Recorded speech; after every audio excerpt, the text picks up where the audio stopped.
Estás escuchando EduBIM te invita a leer, una serie de podcast de la editorial universitaria Villa María.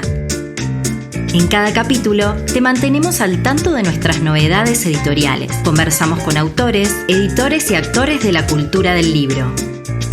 En este podcast te acercamos mucho más que libros. Te invitamos a formar parte de nuestra editorial.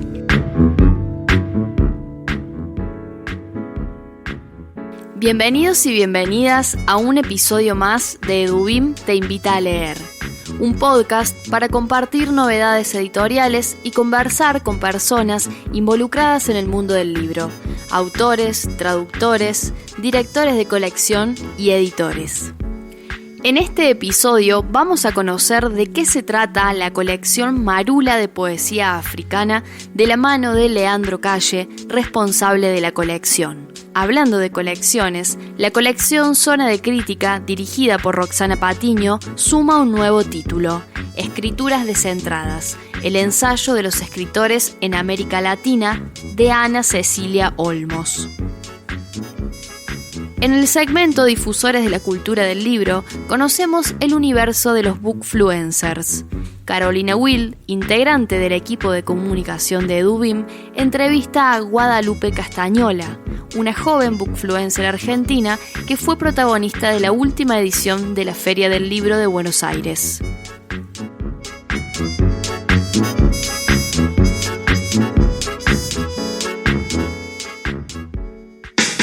En EduBIM tenemos muchas historias para contarte sobre ficción, crítica, cultura, economía y política. Estos son nuestros lanzamientos en la voz de sus autores.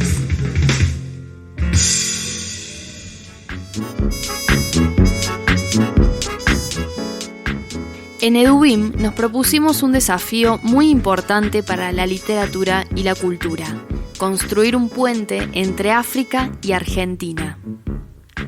La editorial universitaria Villa María da inicio a la colección Marula de poesía africana dirigida por Leandro Calle.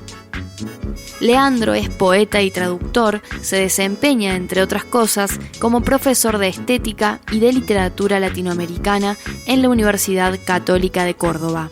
Leandro nos cuenta cómo surge la motivación de construir una colección de poesía africana.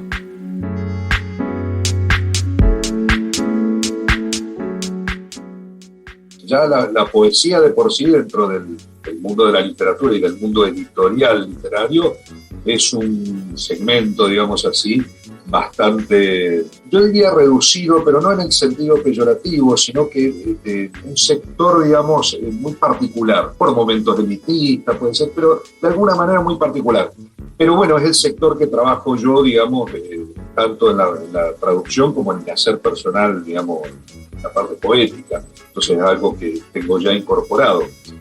En cuanto al africano, viene a partir de una experiencia personal, digamos así, ¿no? De un viaje que al principio fue de placer y luego ya se convirtió en otro viaje de trabajo a Marruecos, en este caso. Y descubrir, digamos, que hay todo un campo de la literatura africana, en este caso de lo que sería la zona del Magreb, que es el norte de África, más vinculado con el mundo árabe, islámico en algún sentido, y darse cuenta uno que hay toda una gran invisibilización de esa cultura, que está dada por muchos aspectos. Por un lado, el aspecto del lenguaje o de las diferentes lenguas; por otro lado, por culturas muy lejanas o ajenas, pero también por decisiones políticas, tanto editoriales como decisiones políticas, sobre todo de Europa, que conlleva dos cosas. Por un lado, el colonialismo europeo, que es muy claro en el continente africano, y por otro lado, nuestra ansia o nuestro error del eurocentrismo, ¿no? Argentina tiene siempre una cuestión eurocéntrica, digamos, que a nivel filosófico y a nivel cultural, que es una herencia, por un lado, pero por otro lado empieza a ser también un problema, porque queda un horizonte de comprensión del mundo, digamos, como muy afuera. Por poner un ejemplo de la coyuntura político-económica de hoy, o sea, hoy es la guerra, ¿no? China y Rusia y el mundo europeo y Estados Unidos, como si no existiera Oceanía, América Latina y África, esos 3 continentes. O sea, me parecería que el mundo se suscribe solamente ahí. Esa invisibilización es la que me interesa, ¿no? Sobre todo en los mercados editoriales, que no solo pasa a nivel africano, sino que pasa a nivel de países limítrofes.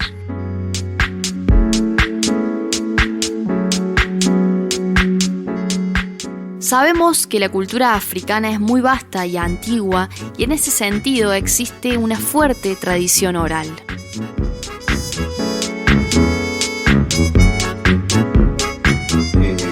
La tradición oral africana es fuerte, ¿no? Está el viejo dicho es un ensayista, creo que el primer abogado, no me acuerdo ahora del país, me parece que es Burkina Faso, de Titinga Passeré, que decía: cada vez que muere un anciano es una biblioteca que se destruye, que se muere.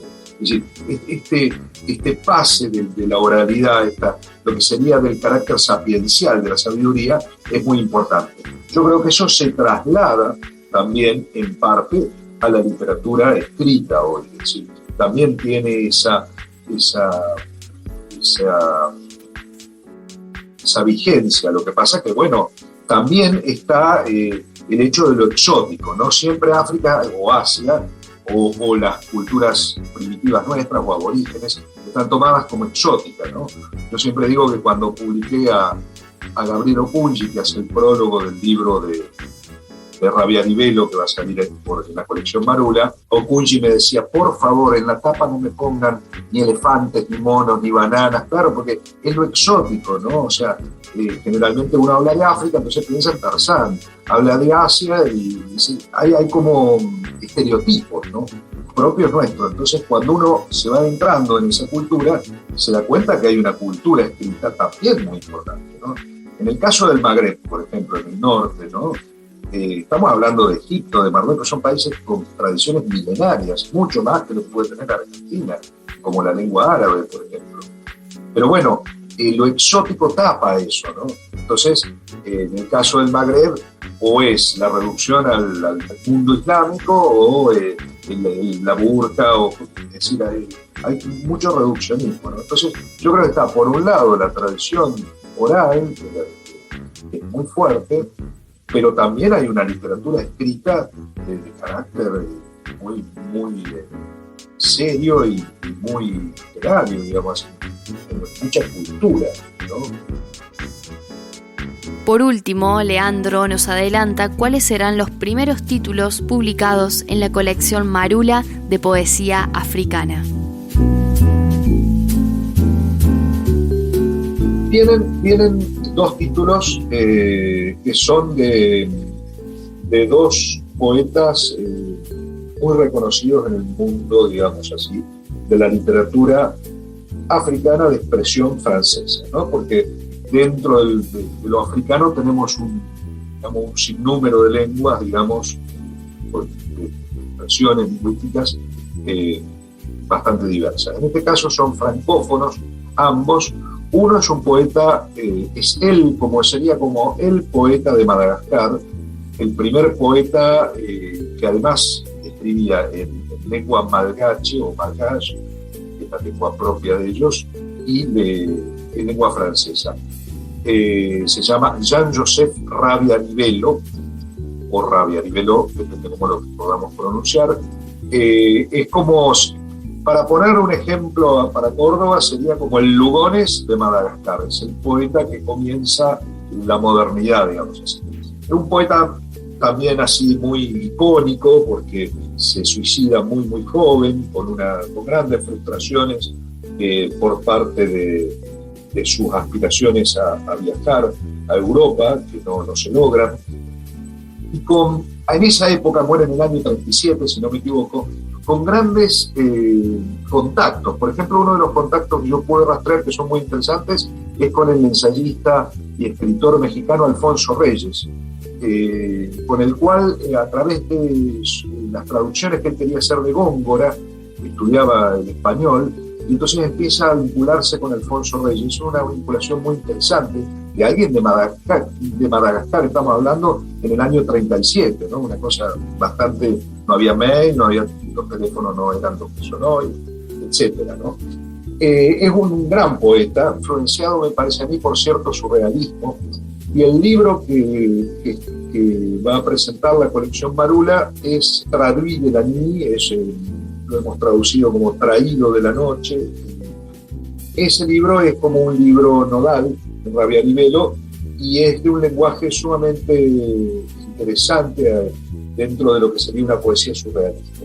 El otro libro es A mitad de camino, que es un libro de Véronique Tadjó, que es una escritora, poeta e ilustradora de Costa de Marfil, que si bien nació en París, vivió toda su vida en Abiyán, se formó en Abiyán, después estuvo mucho tiempo como profesora en Sudáfrica y ahora está entre Londres y Abiyán. Véronique Tadjó es una gran escritora dentro del mundo francófono africano. Recibió el Premio Internacional de Literatura Negra, Internacional de Literatura Negra, que se da en el continente africano, un premio de referencia importante, y acaba de ganar el Book Prize de Los Ángeles. Es una gran escritora y este libro es totalmente diferente al de Rabiarivelo, una escritura vinculada más al mundo de la intimidad, al mundo amoroso, pero vinculado también a los procesos políticos, de cierta cuestión social de su país. ¿Estás escuchando? EduBIM te invita a leer. Un nuevo título se suma a la serie Zona de Crítica. En palabras de Roxana Patiño, directora de la colección, la serie Zona de Crítica surgió de una voluntad de generar desde una editorial universitaria como es EduBIM un aporte sustantivo a la crítica literaria y cultural latinoamericana. Una primera línea de publicaciones tiene que ver con autores que fueron protagonistas del gran proyecto crítico de los años 70 y 80, como Hugo Achúcar, Leonor Arfuch y Nelly Richard, entre otros. A partir del año pasado, se decidió ampliar la propuesta de Zona de Crítica e incorporar una segunda línea de estudios actuales relevantes para la crítica argentina y latinoamericana. Así es como llega un nuevo título, Escrituras descentradas, el ensayo de escritores en América Latina 1970-2010 de Ana Cecilia Olmos. Ana Cecilia es una crítica argentina residente en Brasil y profesora asociada de literatura hispanoamericana en la Universidad de San Pablo. La autora profundiza sobre la propuesta del libro Escrituras descentradas.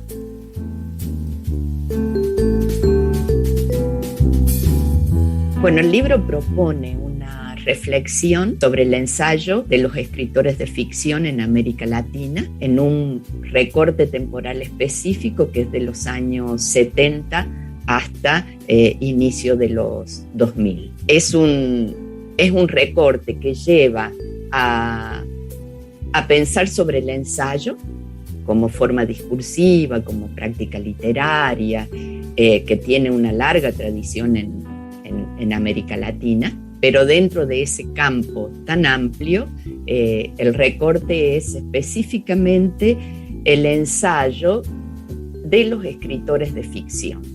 Es decir, aquellos escritores que transitan el cuento, que transitan la novela y que generalmente están enmascarados por tras de las figuras de los personajes o de la posición del narrador, ¿no?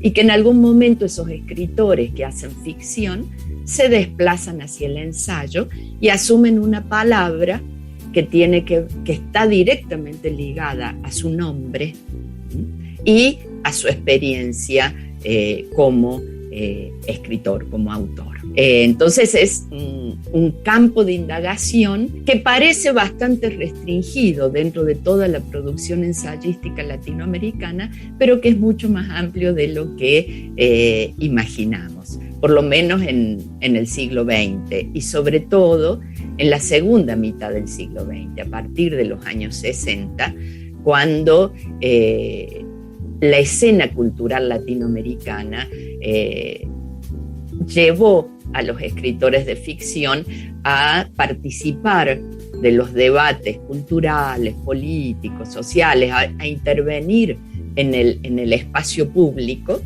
y ahí podemos pensar escritores como Carpentier o Cortázar, solo para dar dos nombres, hasta la contemporaneidad.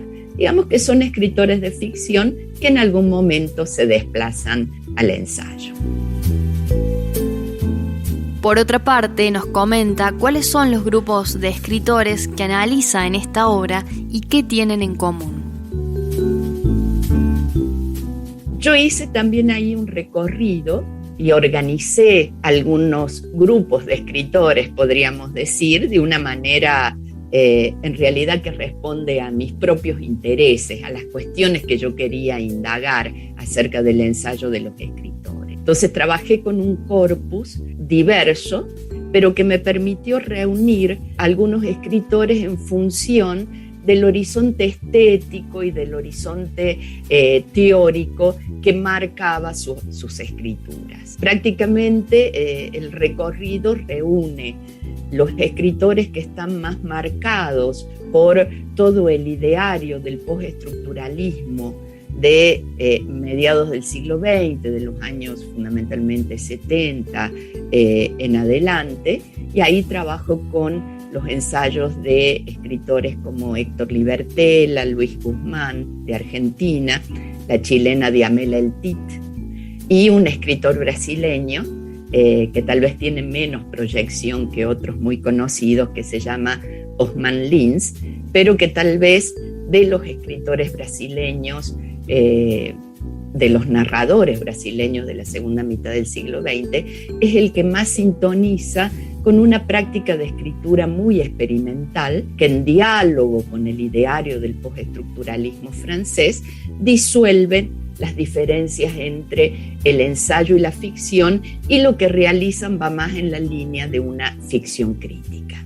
Y por otro lado, trabajé con escritores que ya entran a la escena literaria en los años 90 y que, si bien hay una marcada conciencia de experimentación con el lenguaje, que está en la base de toda práctica literaria, ellos ya apelan a formas más clásicas del ensayo, diferenciando el ensayo de la ficción.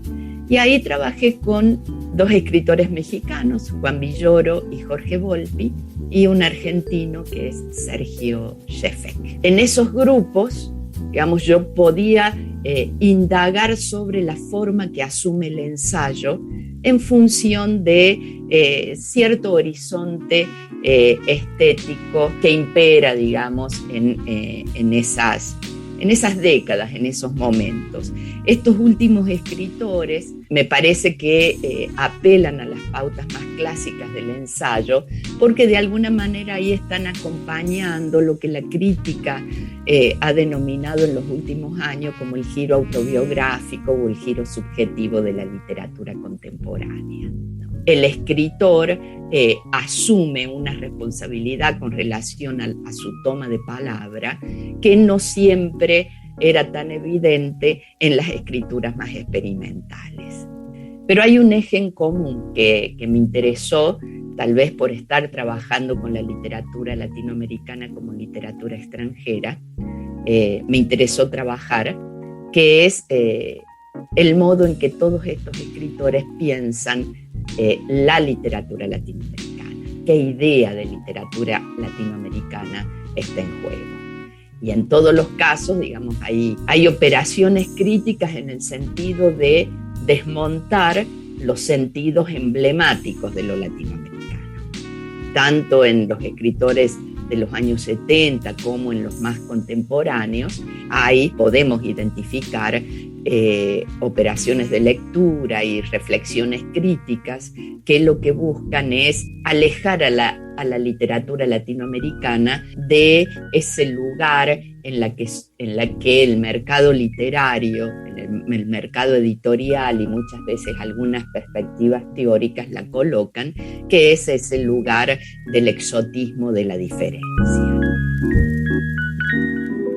Entre lo analógico y lo digital, la cultura del libro se sigue expandiendo. Es el momento de conocer a un protagonista de la cultura del libro.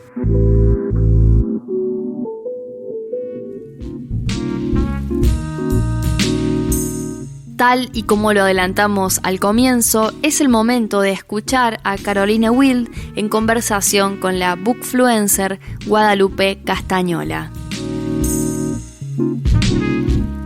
En este episodio de Edubim te invita a leer, el podcast de nuestra editorial, queremos hablar un poco sobre los bookfluencers, que son jóvenes que a partir de las redes sociales comentan y reseñan libros. En este caso, estudiando un poco el panorama de los bookfluencers, llegamos a Guadalupe Castañola. Ella es una joven de 18 años que tiene un podcast disponible en Spotify titulado Juventudes Ignoradas pero Presentes.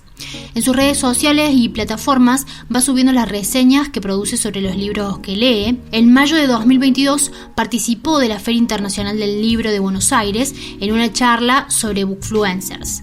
Desde Edubim la hemos invitado a participar de este segmento Difusores de la Cultura para conversar sobre el vínculo de las juventudes con la lectura. Gracias por participar, Guada. No, muchas gracias por invitarme. Me encanta ser parte, así que nada, muchas gracias por la invitación. Si te parece, arrancamos. ¿Qué significa ser bookfluencer? ¿Hay algún tipo de diferencia entre estos sinónimos como booktoker o bookstagrammer? En sí, bookfluencer sería una palabra que engloba todas las redes sociales. Por ejemplo, tenemos bookstagrammers, que serían los que se dedican a hablar de libros en Instagram, booktokers, que se dedican a hacer lo mismo justamente en TikTok, o booktubers en YouTube. Bookfluencer sería gente que se dedica a hablar de libros en redes sociales, como influencers de los libros. O sea, justamente se agarra book, que sería de libro en inglés, y influencers de influenciar. Poder englobar todas las redes sociales, incluso también hay muchos bookbloggers que hoy en día no se consumen tanto porque ya se dejó de lado un poco lo que sería el blog tradicional. Pero bueno, justamente se engloban todas las redes sociales en esta palabra como influencer de los libros, sería como una traducción en español. Nos gustaría que nos comentaras cómo preparas las reseñas sobre cada libro, o sea, cómo es tu itinerario a la hora de llevar a cabo esa producción y que después disponibilizás en redes sociales y en tus plataformas. Yo trato siempre de hacer las reseñas de manera lo más espontánea posible, o que se note eso, porque justamente es lo que llama la atención y lo que atrapa al público más juvenil, que es el que yo personalmente más como quiero llegar en algún punto. Capaz a los más jóvenes no les interesa lo más pautado, lo editado de manera como muy detallada, sino lo más espontáneo, como que me senté recién en mi cama, agarré este libro y te lo estoy contando. O sea, soy una persona normal, de carne y hueso como cualquiera, y lo puedo hacer yo y lo puedes hacer vos también, como también puedo transmitir eso como no es nada de otro mundo. Pero personalmente a mí me pasa que yo pienso las reseñas desde el primer momento que agarro un libro. Yo sé que este libro lo quiero reseñar, apenas lo abro, estoy leyendo de una manera totalmente distinta. Con un lápiz negro a veces escribo lo importante, lo que me dice, bueno, esto la verdad lo leí recién, lo tengo que comentar, lo anoto, porque si no después me olvido. Entonces me gusta como empezar a pautarlo desde un primer momento. Después, bueno, las reseñas en sí, el momento de grabar, me gusta casi siempre estar de fondo con mi biblioteca y tengo un aro de luz, que es lo que me permite como que, bueno, una buena iluminación, que sea bastante espontáneo o que se trate de hacer creer eso en algún punto. Y bueno, básicamente es eso, o sea, lo que hago es, tengo un tiempo que claramente de mi vida que le otorgo a hacer reseñas porque lleva tiempo. ¿Y cómo vas adaptando cada reseña a las diferentes redes sociales o plataformas? Y en TikTok personalmente lo que me gusta hacer, por más que tengamos la opción de grabar videos de 3 minutos, es hacerlo de 1 minuto, porque siento que lo que más sirve hoy en día, y me sirve a mí, o sea, yo lo hablo desde mi perspectiva porque es como mis estadísticas y mi público personal, capaz a otra persona le sirven de 3 minutos o de más, pero hacerlo como de manera rápida, como para poder captar rápido al que está scrolleando, seguiría, está viendo videos en TikTok, como que bueno, lo agarré justo, tengo 1 minuto para contar lo que le quiero contar, este libro me gustó, no me gustó, pum, y le digo. Eso es para TikTok, como hacerlo y de manera muy rápida, hablo muy rápido yo también, así que como que tiro mucha información de golpe, pero bueno, eso por un lado por TikTok. Después, por ejemplo, para Instagram, yo no subo reseñas en mi Instagram en posteos, como hacen muchos bookstagrammers, sino como que los comento por historias. Algunos videos hablando, tal vez, o mismo les hago una foto al libro y cuento si me gustó o no, o mismo les hago una foto y digo, bueno, tengo una reseña publicada en TikTok y ahí los llevo para TikTok, y como que si realmente la quieren ver entera, está en TikTok, que ahí sí que me explayo más, pero me gusta más como en Instagram, en historias, comentarlo, como bueno, me gustó o no me gustó, lo terminé recién, me gustó tal punto, pero no realmente una reseña armada como suele haber de bookfluencers, de bookstagrammers, que se especializan en Instagram en hacer un texto enorme. Lo mío es más espontáneo. Y después, bueno, en otra red social que yo uso a veces es Twitter, también para hablar de libros. Tengo un Twitter que es solo para eso, y ahí es como más también, todo siempre digo espontáneo, pero por eso lo que realmente quiero transmitir, lo que a mí me sirve, lo que a mí me gusta, es tipo, bueno, subo un tweet medio como hablo en mi día a día sin usar ninguna palabra específica, ni tampoco tratar de hacerme la pretenciosa. Es bueno, me gustó o no me gustó, odié este personaje, amé este personaje, me gustó estoy enamorada de es como que bueno, hacerlo como de manera muy, muy tranqui, como muy real. Y después, bueno, en el podcast, que no hablo de libros específicamente, me gusta como, bueno, agarrar un libro y relacionarlo con la temática que estoy hablando. Por él hablé de, no sé, la memoria en los jóvenes, agarré un libro que tenía que ver con eso. Y ahí es como que lo engancho. No es una reseña en sí, sino como un comentario y como una relación. Entrando más de lleno a la lectura, te quería hacer una consulta dentro de lo que es el campo de las juventudes, más allá que están segmentadas, por supuesto. Es decir, puede ser que a algún grupo de jóvenes les guste un tipo de libros y a otros algo distinto. Pero ¿podrías mencionar algunos libros que sean como los más consumidos por los jóvenes actualmente? ¿Hay algún género predilecto? Sí, yo creo que en relación con la literatura juvenil en general, lo principal creo yo que es la fantasía, o sea, todo el mundo fantástico que se puede llegar a crear, no sé, desde Harry Potter hasta distopías, como que hay como un mundo muy amplio de fantasía. Y después, por otro lado, lo que sería más el romance contemporáneo. Esas dos, como hay mucho más, que tenemos el terror, el suspenso, los policiales, los clásicos, libros de no ficción, pero lo que pisa más fuerte hoy en día en el mundo editorial es el romance contemporáneo y la fantasía. Sabemos que entre tus autores y autoras preferidas está Mariana Enríquez. De hecho, participaste en su presentación cuando estuvo en la Feria Internacional del Libro de Buenos Aires este año, en 2022. ¿Qué es lo que más te gusta de ella? En la presentación pudieron hablar, intercambiaste algunas palabras, contame un poco de eso. Yo hablo de Mariana Enríquez y ya es como que me cambia la cara porque la amo, es como un amor interno que le tengo, porque conocí su literatura hace bastante poco, o sea, en enero el último enero, o sea, diciembre del año pasado. Y nada, conocí su literatura y me enamoré de su forma de escribir. Yo no sé de leer terror, pero no sé por qué me enganché tanto con su obra y es como que realmente me llegó todo lo que tenía para decir. Es como que agarré sus libros y no los pude soltar. Y nada, bueno, lo que más me gusta es cómo ella puede transformar la cotidianidad en algo de terror tan profundo. O sea, agarra cosas súper básicas, hay cuentos que son súper básicos que realmente no dan muchas vueltas, pero te cambian totalmente, o sea, los agarraste, son una persona y los terminaste siendo otra. Capaz, nada, fue un cuento súper tranqui, no es muy pretencioso cuando escribe, o sea, lo puede entender cualquiera, mi hermana que tiene 12, mi papá que tiene 50 y yo que tengo 18, pero cada uno nos va a tocar de manera distinta, porque es como, tiene unos recursos a la hora de escribir, que son bastante particulares, y a mí me pasó eso, como que los agarré y me cambiaron totalmente y fue, ¿qué onda esto? No lo conocía, quiero más. Entonces, bueno, por un lado eso es lo que más me gusta de Mariana. Y por otro, bueno, el tema de la Feria del Libro para mí fue como que un montón. Yo moví cielo y tierra para poder decirle hola, por lo menos. Entonces yo acerqué una propuesta a Elsa, sin mucha esperanza en Instagram. Dije, bueno, si me contesta, si no, ya está. Me responde muy amablemente y hablamos por teléfono. Como que le interesaba lo que yo tenía para ofrecer. Y hablando, me preguntó sobre mi vida, sobre qué estaba estudiando, qué sé yo, y que claramente me ponía en la lista que yo podía grabar sobre fotos de la charla, todo lo que hice, y bueno, yo iba a hacer como una cobertura y después la comentaba en mis redes, como dando mi visibilidad, porque lo que yo trato de hacer últimamente es poder alcanzar a un público juvenil, autores que capaz no se piensan para los juveniles. O sea, vos vas al sector juvenil, no vas a ver un libro de Mariana Enríquez, claramente. Lo vas a ver en literatura nacional, en terror, etc. Y me interesa que, bueno, estos libros, como ella, como los de Gabriela Cabezón Cámara, como los de Selva Almada, que son autores nacionales, nada, pueden ser leídos por jóvenes de entre 16 y 18 años, y más aún claramente, y bueno, justamente no se difunden para ellos. Lo que más me llama la atención a partir de lo que me comentas es que si pensamos en los bookfluencers, Nos imaginamos que su dinámica es ir a la librería, comprar un libro o incluso por su capacidad de llegada directamente las librerías y editoriales les mandan libros para que ustedes luego hagan sus videos con las reseñas y bueno, se termina el proceso. Pero en este caso vos estás yendo al lugar de los hechos, directamente haciendo una cobertura en la presencialidad, algo que trasciende las fronteras de lo virtual o digital.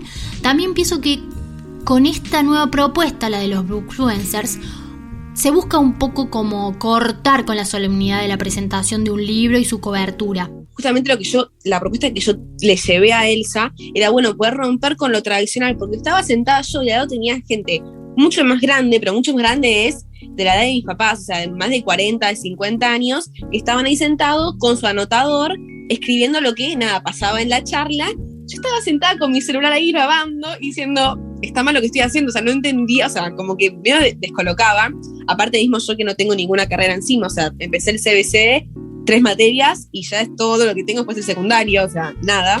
Y era bueno, ok, yo quiero justamente como que los jóvenes, poder acercar una idea distinta a los jóvenes y como introducirlos en un mundo que muchas veces se nos fue cerrado, porque hoy en día a mí me dieron ese lugar y a otros jóvenes también, amigas mías, en otras charlas también hicieron lo mismo, pero hace 2-3 años no sé qué tanto nos abrían estas puertas para participar en estas charlas de adultos, porque eran charlas de adultos, o sea, nos guste o no, estaba lleno de gente grande y muy pocos éramos jóvenes, sino porque el mundo editorial está pensado de una forma que estos libros son para adultos y lo juvenil es solo para los jóvenes y es como que una línea que nos divide totalmente, que yo consumo ambos mundos, los disfruto un montón a los dos. Y con respecto a la charla que brindaste vos en la Feria del Libro este año, justamente sobre bookfluencers, ¿cómo surgió la propuesta? ¿Cómo te convocaron? Bueno, en la Feria del Libro yo estoy dando 2 charlas. Di una con Fundación del Libro y otra fui con Tigmas, que fue más como un ping pong de preguntas, sobre mi vida y sobre, o sea, los libros claramente, pero era más como, fue más cortito. El tema, lo principal fue la charla esa del 13, el viernes 13 de mayo creo que fue. Y fue, bueno, justamente la charla masiva de un montón de gente que nos convocan. La directora de la parte juvenil del libro,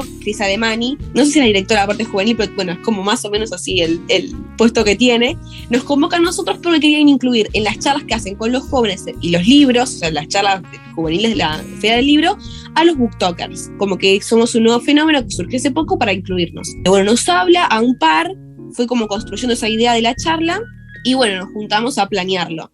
Justamente, bueno, o sea, surgen nuestros nombres, porque no somos lo principal de BookToker Argentina, porque hay muchos más y somos un montón, pero bueno, como que nos elige por nuestra manera, no sé, de comunicarnos, o sea, como que le gustó el target y nuestra forma de poder comunicar los libros en redes. Y bueno, la idea era en la charla, o sea, este año, que es el primero que están los booktokers, presentar la plataforma a los demás, como que la gente que vaya a vernos entienda que aparte de Instagram, de YouTube y de los blogs, tenemos TikTok. Y que en TikTok se habla de libros. Guada, para cerrar esta conversación quisiera entrar un poco en la polémica que se genera cuando escuchamos esas muletillas tipo los jóvenes no leen como antes o los adolescentes directamente no leen. Me llama la atención como en esta falsa sentencia directamente responsabilizan a los jóvenes. Si vos pudieras contribuir a esta discusión críticamente, ¿qué les dirías a los que reproducen estas frases? Me surgen un montón de respuestas al respecto, porque no es así. Los jóvenes que leen menos y no leemos lo que los adultos quieren que leamos, o sea, no se lee lo que se espera que nosotros tengamos que leer. Creo que va por ese lado. Se ignora el hecho de que estamos leyendo un montón, porque vos ves la Feria del Libro y fue una cosa masiva e increíble, una cantidad de jóvenes que era pero impensable, es increíble y se ignora esto. Es como que, bueno, no se lee lo que ustedes quieren que leamos, de por sí, por eso se cree que no leemos, pero sí estamos leyendo y un montón. Entonces, bueno, me parece como que la discusión empieza y se debería plantear, entonces, o sea, primero preguntar por qué se cree que no leemos, porque estamos leyendo un montón, y segundo empezar como, bueno, a romper justamente este discurso. Si no se está leyendo realmente, si se cree que las ventas están bajando, es porque los libros están muy caros, o sea, leer es un privilegio. O sea, yo soy joven, yo leo un montón, mis amigas también leen un montón, conozco un montón de jóvenes que leen un montón, pero bueno, o sea, se plantea como, o sea, es un sentido común que vive en la cabeza de muchos adultos que no tienen contacto con jóvenes al parecer, o tienen poco contacto con ellos, o con el mundo editorial, editorial. O sea, la Feria del Libro fue una feria del libro que fue colmada de jóvenes, o sea, muchos adultos, sí, pero fue más que nada jóvenes. O sea, en cualquier firma estaba lleno de pibes. Guada, muchas gracias por tu tiempo, te agradecemos que nos hayas contestado todas estas preguntas, gracias por permitirnos conocer un concepto nuevo y la idiosincrasia del bookfluencer. Muchas gracias por participar de este segmento Difusores de la Cultura del podcast EduBIM Te Invita a Leer. No, gracias por invitarme, me encanta hablar, así que cada vez que me inviten algo así yo estoy como fascinada porque, nada, escupo palabras todo el tiempo y me dan el espacio para hacerlo, así que gracias.